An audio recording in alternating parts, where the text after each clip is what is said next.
I orchestrated a vast conspiracy to get a coworker fired using a throwaway because the details are specific and hard to change. I used to work at a hospital data center in the network operations group. We physically sat in a room 24/7 next to the servers to make sure things didn't catch on fire, monitored for alerts, and did routine things like swap out tape backups, but it was pretty simple work. This was ostensibly a tech job, but there were people who had been there for many years back when you had to change out printer paper and run a command from an IBM mainframe.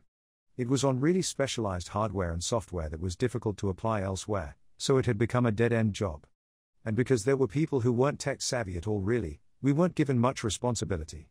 You can't tell some people they can log into a server and others not, so we were reduced to the lowest common denominator. We were a network operations center where nobody was allowed to interact with any network equipment. Lowest common denominator, you say?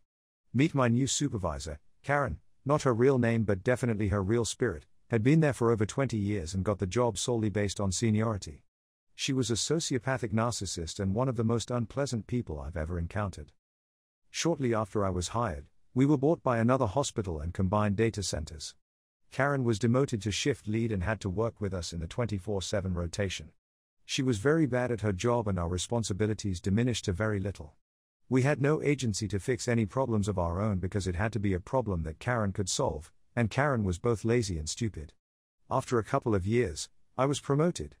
On my first day after they announced the promotion, she said, "You will fail." Just straight to my face. But she had a powerful tool at her disposal, the hospital bureaucracy. Since the place was unionized, the hospital had a just cause firing policy instead of an at-will policy, even for non-unionized employees. This is, I think, generally a good thing.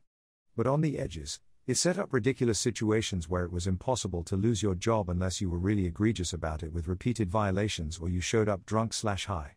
We had someone steal computer equipment and they kept their job. It was nuts. And Karen had been there for nearly 30 years. So she wasn't getting fired without a lot of work. That's okay. She was terrible at her job. One of the most important things about the job was monitoring for an alert which would pop up, and there was a procedure we had to go through in order for some data to go through. If we didn't do this, then a nurse wouldn't get their lab results back. So in one case, an alert came in, Karen saw it, then decided to keep browsing the web. Because of this, a patient from the cardiac ICU was going into surgery and the doctors/nurses operating on the patient couldn't get a white blood cell count, I think. I'm not a doctor, I just work in a building with a lot of them, something very dangerous for this patient, and the patient died. This still did not get Karen fired.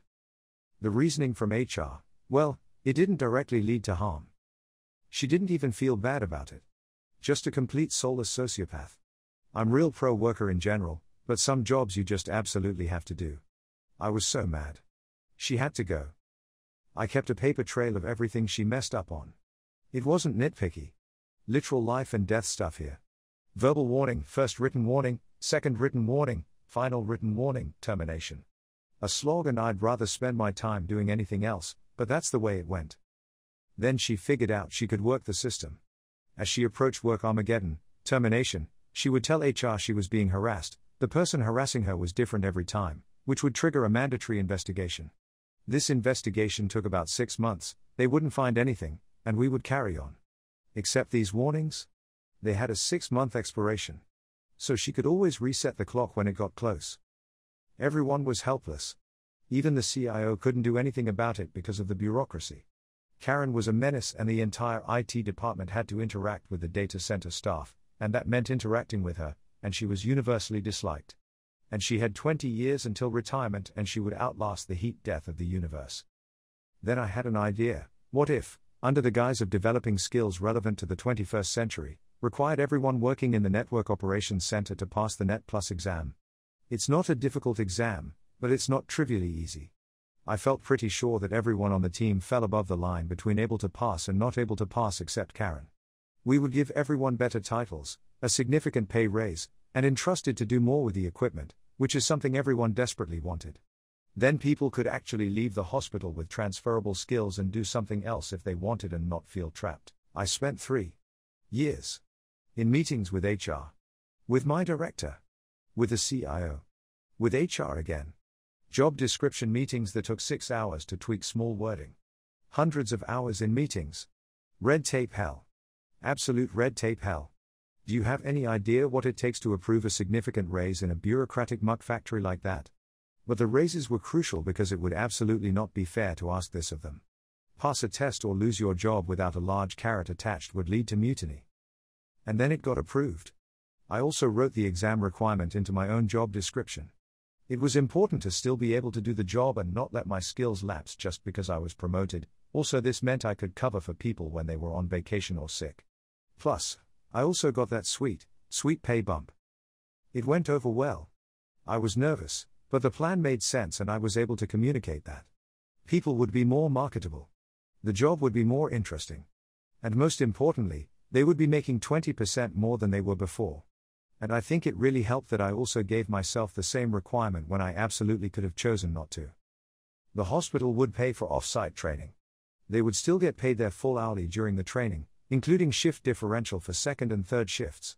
We paid for all the materials. I scheduled 8 hours a week for people to go someplace quiet and study.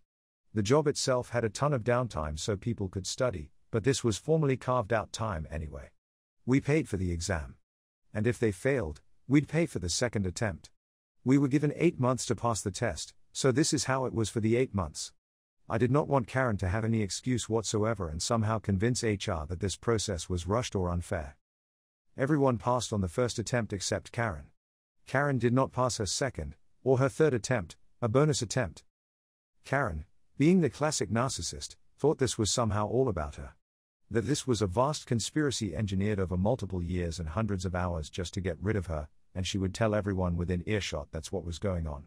Yeah, okay, Karen. You realize how insane that sounds, right? Not everything is about you, sheesh. Well, okay, in this case it is, but still. Only I and 2 other people know that.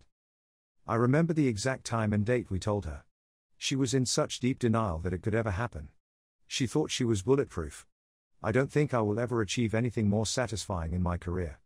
I'm not usually one to take satisfaction in seeing someone's livelihood go, but she was uniquely awful. She was a patient danger, and it had been nearly a decade of working with her by this point, and I was just so sick and tired of her bullshit. I was a hero the day after she was fired. I went to the main office for a meeting and people were congratulating me like I'd just had a kid or won a marathon or something. Even the CIO? They were just happy for me that I didn't have to supervise Karen anymore. But in my headcanon, they were congratulating me for pulling off this elaborate plan. Morale back at the data center was also high. We learned interesting things. A couple of my coworkers left for better gigs elsewhere. Smile. The ones who were content staying were able to stay, and we all had more money and job security.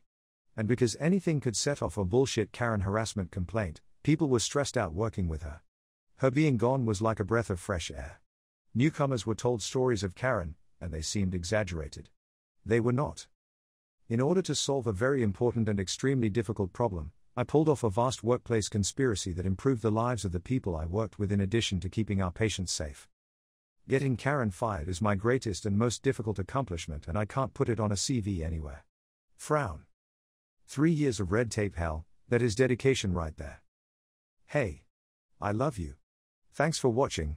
I hoped you enjoyed this Reddit audio story. It would mean a lot to me if you could like and subscribe, or better yet, leave a comment about one of the stories.